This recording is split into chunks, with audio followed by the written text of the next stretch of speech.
so proud to introduce my fellow mom and our First Lady, Michelle Obama.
Elaine, thank you so much. We are so grateful for your family's service and sacrifice, and we will always have your back. Over the past few years as First Lady, I have had the extraordinary privilege of traveling all across this country, and everywhere I've gone and the people I've met and the stories I've heard, I have seen the very best of the American spirit.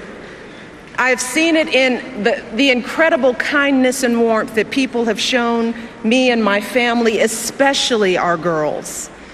I've seen it in teachers in a near-bankrupt school district who vowed to keep teaching without pay. I've seen it in people who become heroes at a moment's notice, diving into harm's way to save others, flying across the country to put out a fire, driving for hours to bail out a flooded town. And I've seen it in our men and women in uniform and our proud military families. In wounded warriors who tell me they're not just gonna walk again, they're gonna run, and they're gonna run marathons. In the young man blinded by a bomb in Afghanistan who said simply, "I'd give my eyes 100 times again to have the chance to do what I have done and what I can still do." Every day, the people I meet inspire me. Every day they make me proud. Every day they remind me how blessed we are to live in the greatest nation on earth.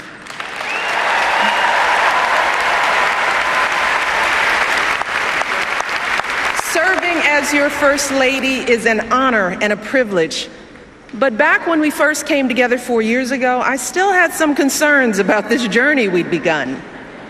While I believed deeply in my husband's vision for this country, and I was certain he would make an extraordinary president, like any mother, I was worried about what it would mean for our girls if he got that chance. Now, how would we keep them grounded under the glare of the national spotlight? How would they feel being uprooted from their school, their friends, and the only home they'd ever known? See, our life before moving to Washington was filled with simple joys. Saturdays at soccer games, Sundays at grandma's house, and a date night for Barack and me was either dinner or movie, because as an exhausted mom, I couldn't stay awake for both. And the truth is, I loved the life we had built for our girls, and I deeply loved the man I had built that life with, and I didn't want that to change if he became president. Barack just the way he was.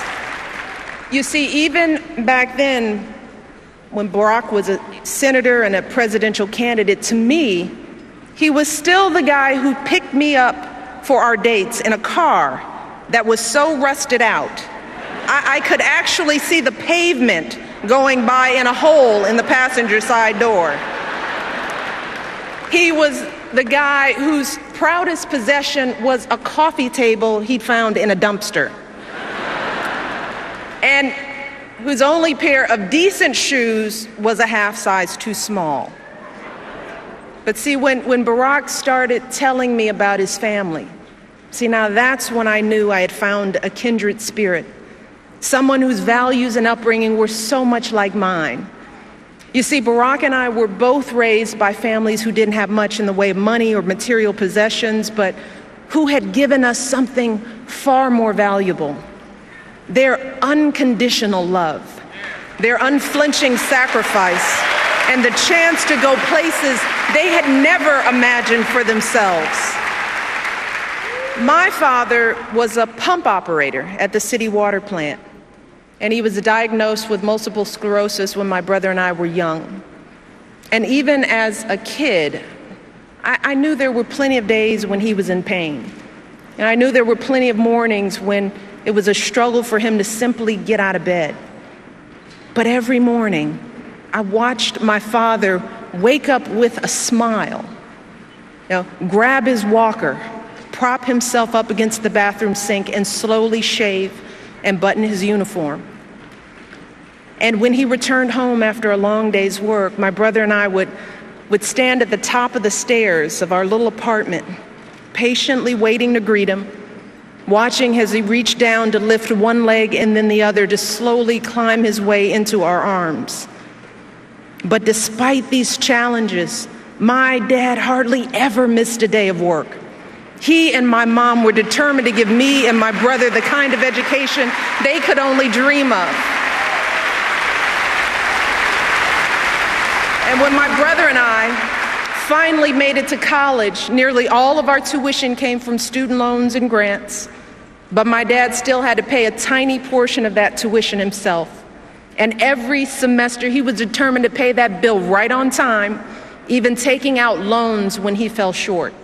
He was so proud to be sending his kids to college, and he made sure we never missed a registration deadline because his check was late.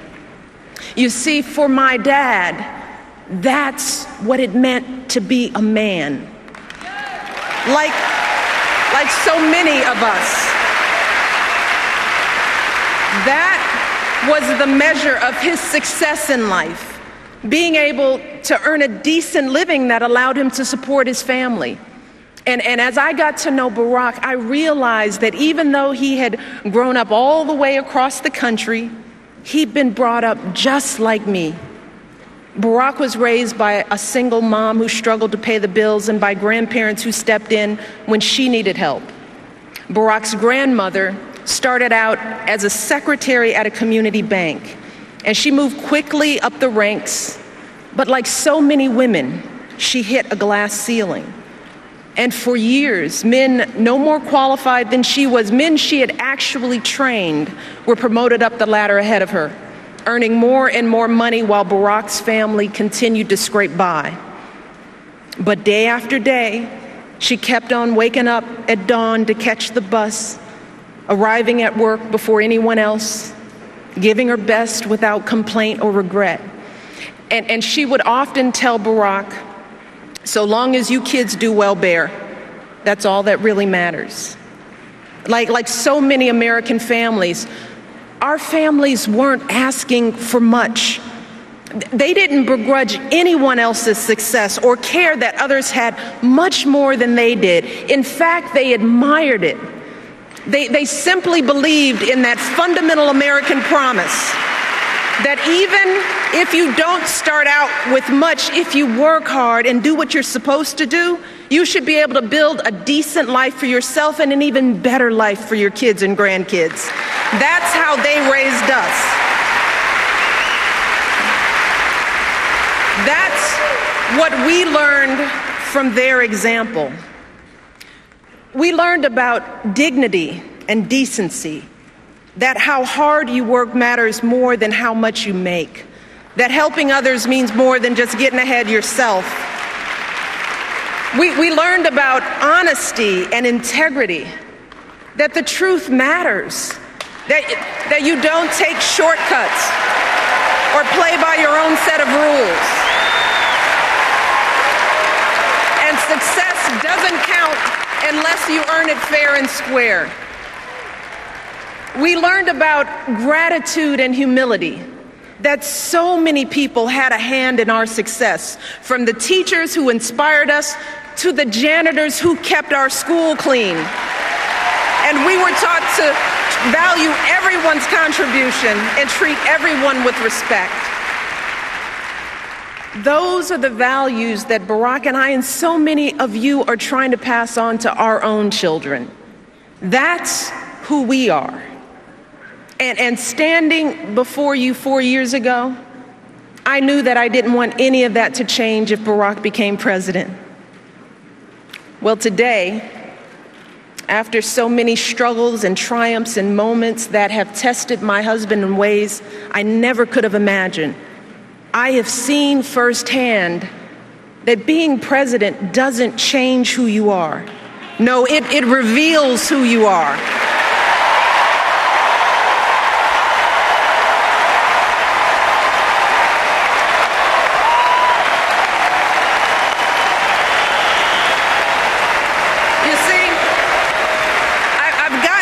To see up close and personal what being president really looks like. And I've seen how the issues that come across a president's desk are always the hard ones. The problems where no amount of data or numbers will get you to the right answer. The judgment calls where the stakes are so high and there is no margin for error. And as president, you're going to get all kinds of advice from all kinds of people. But at the end of the day, when it comes time to make that decision as president, all you have to guide you are your values and your vision and the life experiences that make you who you are.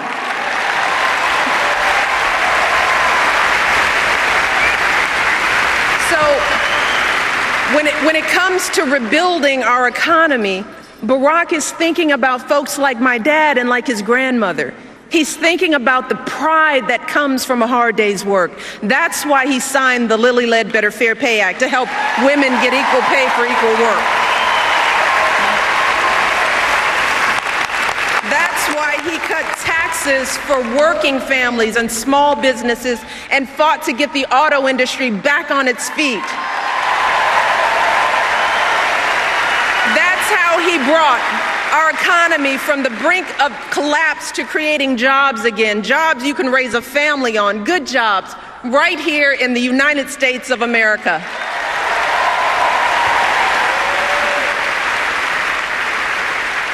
When it comes to the health of our families, Barack refused to listen to all those folks who told him to leave health reform for another day, another president.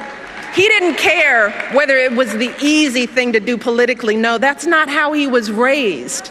He cared that it was the right thing to do.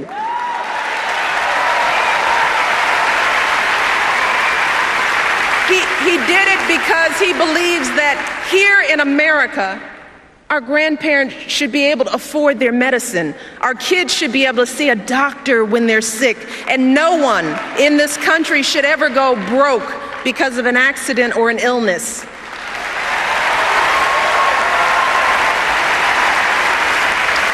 And he believes that women are more than capable of making our own choices about our bodies and our health care.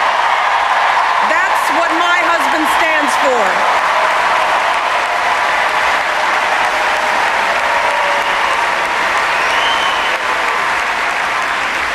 When it comes to giving our kids the education they deserve, Barack knows that, like me and like so many of you, he never could have attended college without financial aid.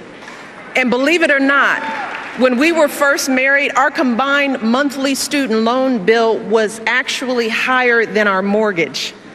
Yeah, we were so young, so in love, and so in debt. And that's why Barack has fought so hard to increase student aid and keep interest rates down, because he wants every young person to fulfill their promise and be able to attend college without a mountain of debt. So in the end, For Barack, these issues aren't political. They're personal. Because Barack knows what it means when a family struggles. He knows what it means to want something more for your kids and grandkids. Barack knows the American dream because he's lived it. And he wants everyone in this country, everyone, to have the same opportunity, no matter who we are or where we're from or what we look like or who we love.